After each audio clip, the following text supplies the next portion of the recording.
Hello everyone, welcome to another edition of Something to Think About. And today I'm discussing the Harris-Biden ABC 2020 interview that happened Sunday night.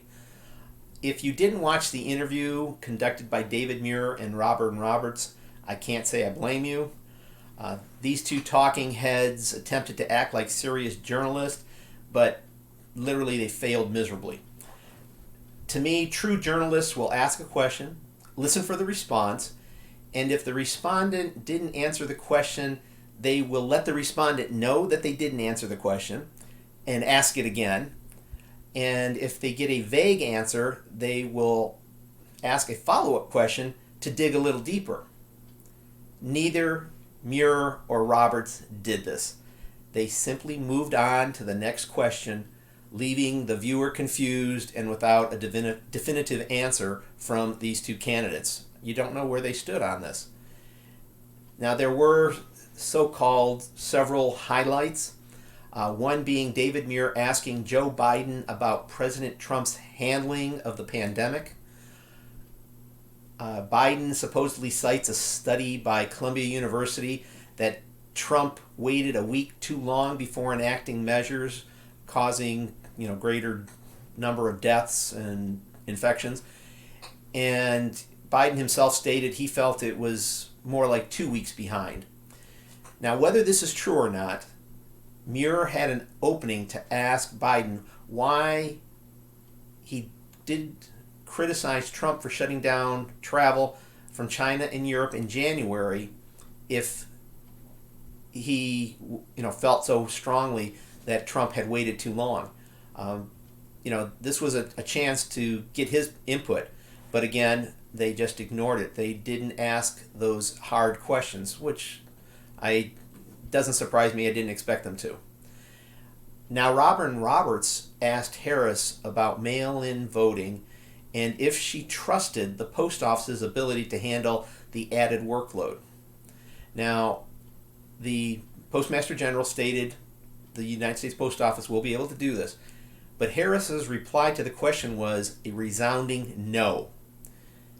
Well, you would think that a journalist would have then asked Harris if she doesn't believe the United States Post Office can be trusted, why are she and the Dems so adamant about using this agency? One would think that ensuring a free and fair election would be the highest priority, but I suspect the Dems are keeping their options open for contesting the results of this election, and they'll blame it on the very organization they demand be used, even though they don't trust them. They're creating their own catch-22. So we're damned if we do and damned if we don't. Now, one question that really stuck out to me was when Harris was asked by David Muir about her far-left positions that she expressed during the debates and how she and Biden were doing. He asked if she had moved closer to Biden's positions or if Biden had moved closer to hers. Harris gave a lengthy word salad answer about how the two of them were now both aligned before going off on a tangent about healthcare and the climate crisis, never indicating whose position they would be imposing. Now, she did this because she knew that saying that she was closer to Biden's position, she would be alienating the support from the Bernie and AOC far-left Marxists. And if she had said that Biden was now more on her side, that they would have been alienating the more moderate Democrats who want, Biden's policies. So again, they were keeping their options open without ever really answering the question. In all, this was just a political dog and pony show with neither candidate providing much in the way of substance, which was sad. You would think that they would want to get their message out and be clear and distinct, but that wasn't the case. Anyway, thanks again for listening, and don't forget to echo and follow me if you haven't already. I'll give you a follow back. If you care to support my efforts, I'll put a link to my book provided in the comment section.